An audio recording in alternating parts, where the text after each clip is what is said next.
إن الساعة لآتية لا ريب فيها ولكن أكثر الناس لا يؤمنون.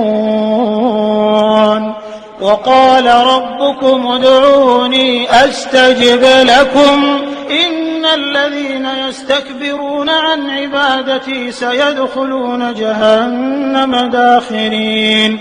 الله الذي جعل لكم الليل لتسكنوا فيه والنهار مبصرا إن الله لذو فضل على الناس ولكن أكثر الناس لا يشكرون. ذلكم الله ربكم خالق كل شيء لا إله إلا هو فأنى تؤفكون.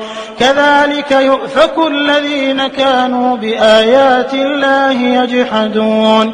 الله